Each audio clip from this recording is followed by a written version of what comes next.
Lobo's DCU first look is decades in the making. Guys, I'm really excited about this one. I can't wait to figure out more about these decades in the making, because honestly, I didn't even know that, other than the fact that I knew Jason Momoa has wanted to play him for a long time. Original link for this video is in the description. Don't forget to subscribe to my brand new superhero reaction channel. Oh, I like that. I haven't reacted to this person Hey everybody, yet. it's Jenna. On Friday, we got our best look yet at Jason Momoa's Lobo, thanks to And it was a good one. Put it in the comments if you agree, if you think it was a good look at Lobo or a bad one. a TV spot, a little behind-the-scenes video, and merch on DC's cool. website. I made a Lobo video back when Jason was that. first cast, but that feels like a lifetime ago, especially with how much the DCU has evolved on screen since then. So I had to drop everything and talk about this footage. Also, before we even get into Lobo, I love that the TV spot illustrates the universal experience of how jarring it is to see your dog without their collar, even when the dog is CGI and fictional. Created by Roger Slifer and Keith Giffen in 1983's Omega Men #3, Lobo's evolution has been we just learned that this week. Something to behold. He originated from a character called Lunatic, who Giffen had created in high school and planned to introduce in Marvel's Defenders series in the late 70s, before falling out with the company and leaving the character's debut issue unfinished. That is interesting because we'll learn from another video that Stan Lee, when they asked what DC character he was jealous of, wish he would have created, he said Lobo. So it could have been a Marvel thing. That book's writer, David Anthony Kraft, retooled Lunatic and gave him an entirely new design. And Giffen ultimately took the concept over to DC and translated it into two characters: Lobo, who got his mercilessness, and Ambush Bug, who got his goofiness. He soon returned with the more heavy metal look that we now know today, and an even more brash and violent way of going about the world. He also got a dark backstory. He was the lone survivor of an alien race known as the Zarnians. Like, really dark. Because he killed them all himself. For Giffen, that evolution of Lobo was a way to parody the dark and gritty superhero. I find it strange that someone was just willing to kill everybody. Okay. That he would want to go get a job. You know what I mean? Like, I find that weird. Trends of the time, and particularly how they had impacted characters like Wolverine and the Punisher. And parody it did, with Lobo navigating through a laundry list of pop culture staples and holidays and just ordinary situations like only he could. He's the kind of character who could go to hell one moment, become RoboCop the next, and be paid to assassinate Santa Claus after. I want to read that RoboCop so bad, guys. After that. Over time, he only got more popular among comic fans, which created a bit of a double-edged sword for Giffen. Quote, "The Lobo series specifically was meant to be put out there as an indictment of the genre. We played it very broad, very tongue-in-cheek, overblown, and exaggerated. I'd like to think that the character is popular because it does sort of put a tongue-in-cheek laugh to these kinds of characters. But there's a little voice in the back of my head saying, no, there's a lot of people out there taking it at face value. That's a little unnerving." That push and pull has followed Lobo ever since, to varying degrees of success. Don't even get me started on his skinny New 52 relaunch, who everyone has nicknamed Phobo. I didn't even know about Phobo until we watched another video, and I don't like it. I don't like what I've heard. We'll probably do a much deeper dive on Lobo's comic history in the coming months, but for now I'll just say that his best modern comic stories have— You guys let me know if you want me to watch more of this stuff on Lobo. I'm enjoying it so far. I especially will be enjoying it as we get closer to Supergirl. With his role as a piece of parody, while still finding new ways to recontextualize him. That's even the case for plans that didn't come to fruition. Tom King, who wrote the Supergirl Woman of Tomorrow comic that the movie is based on, originally wanted Lobo to be the co-lead of the book, before it pivoted to just being Kara's story. And for every instance that we've got— I don't know if I knew that. Somebody may have told me that in the comments once. I'm not sure, but that would have been cool. Of Lobo on screen, in animation, or in a pretty great supporting role on Krypton, there have been multiple instances that just never came to be. A potential television series was developed in the late 90s for CBS, which would have been overseen by Roger Corman's production company. Really? It would have apparently taken some liberties in order to humanize him for a larger audience, including revealing that he was framed as a child for the fall of Zarnia. As co-writer Craig Van Sickle said at the time, quote, "I think what you need to do is look at a character through, if you will, your grandmother's eyes. We are appealing to a much wider audience than a limited audience that would find Lobo in his sick, demented way very attractive. If you showed that to your grandmother, she would go ick. We needed to find a way that she could say Lobo's a nice boy." Okay, that's a great point. And I feel like this day and age with Jason Momoa being Lobo, I think they can get away with his regular backstory. I could just see him smiling and people being like, "Why are you the last survivor?" He'd be like, "I killed them all." You know, I could see that being something that people would accept and even laugh at, which is kind of sick. But I do think that we're in a time when that would work better. The project never became a reality. Take that as what you will.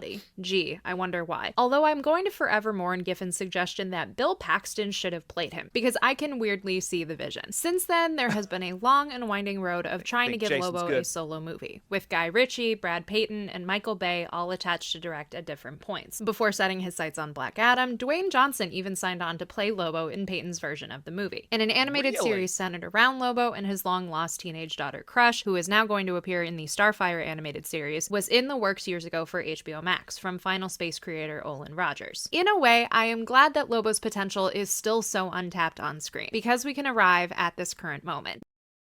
Yeah, I'm really excited that it's coming when it is, because I feel like it's the perfect time for Lobo to come. With the way the DCU is going and how it's gearing up, I think it'll be a helpful, good start, if that makes sense. Giffen lamented back in the 90s that, quote, "Look, if they came to me and said they're turning Lobo into a real nice guy, playing him like Shane, and they're taking the black off and making him like Brother Power the Geek, there's nothing I can do. I would sit there and go, well, bad idea, I think. It's not the Lobo I'm doing, but fine, you go and do yours and I'll just keep doing mine." And that could not be further from the case here. Jason has wanted to play the role since before he was even cast as Aquaman. So that level of enthusiasm was always going to be infectious if he ever got to play him on screen.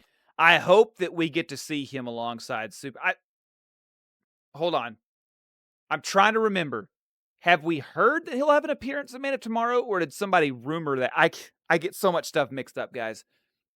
Just put it in the comments. Have you heard anything about Lobo being a Man of Tomorrow? Like, confirmed or no? Just let me know. But everything about this is just great. The more we see of his costume, the more I love it. The chains, the skull, the tattoos, and even just the proportions of his body. He's one of those characters who he looks so 80s. It's cool. Hasn't had a lot of major costume changes over the years, outside of his original Omega Men design and Phobo. So there is a lot of room for interpretation, and his previous appearances in animation and live action have put their own spin on those details. But this just looks like you shook a comic and he fell out of it. Although, the merch does make it seem like the back of his vest doesn't say... I love that description. It looks like you shook a comic and he fell out of it. I'm going to use that next time I find some comic accurate thing. If you don't mind. Jenna. Bite me fanboy, which would be a bit of a bummer. I'm sure that we're going to hear him actually say the line, which will be delightful in and of itself. I can already hear it so clearly in my head. But a part of me did want to be able to walk into Hot Topic and see that printed on a vest. I love how gigantic his boots are. Not just because they make his silhouette look so much more distinct, but because I am a sucker for superheroes with big and slightly impractical boots. Bring back the pirate boot. At times, it has been impossible to escape.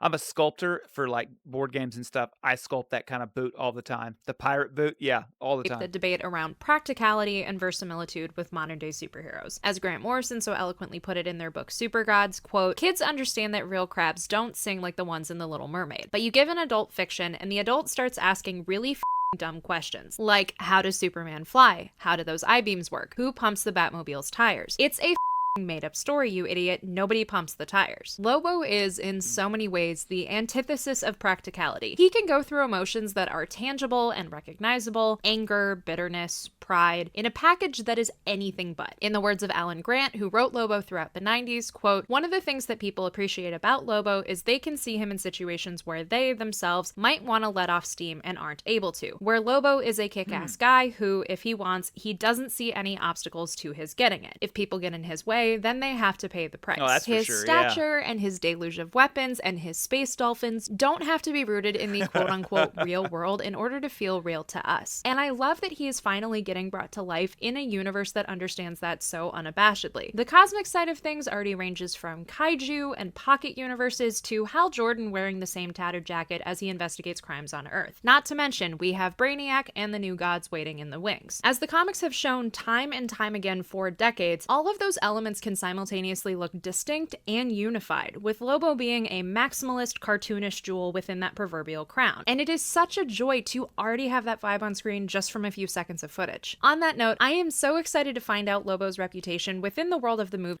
I want to know if that bike can fly in space. It's got the rockets on it. It usually always can fly in space, as can he without the need for any stuff. And this universe, especially since this footage established The reason I ask is because watching him drive, it just looks like a regular motorcycle, you know? But I don't know. Is that Kara already knows of him. Have they already run into each other and it just didn't go well, or does his reputation precede him? Either feel incredibly likely. Either way, I am just excited to see how he fits into Kara and Ruthie's journey. Obviously not in the Rooster Cogburn role that King originally pitched for him, but as a big personality, and as a supporting player who everyone is just going to fall in love with. The DCU already has a pretty excellent track record of that just a year in. It will never not be surreal to me that G.I. Robot, Mr. Terrific, Guy Gardner, and Vigilante are so known and beloved. And Lobo just seems destined to join that list, and in a perfect world becomes such a smash that he gets the paramilitary special or some other adaptation of one of his wackier storylines. If you want to dive into the Lobo comics, the Big Fragging Compendium is so worth your money, and lets you really experience all of those wacky standalone issues as a— Yeah, I'm thinking about reading something. I'd like to read Lobocop, but I feel like that one might be a waste. I should probably read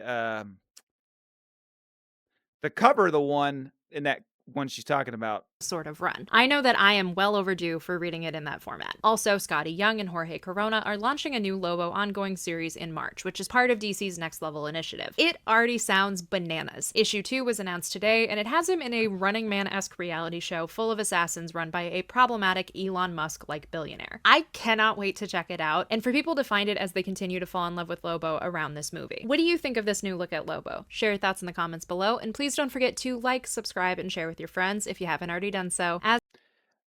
Remember, guys, brand new superhero reaction channel. Don't forget to like, subscribe, not just to me, but to Jenna Lynn here. I've never reacted to one of hers. I like it.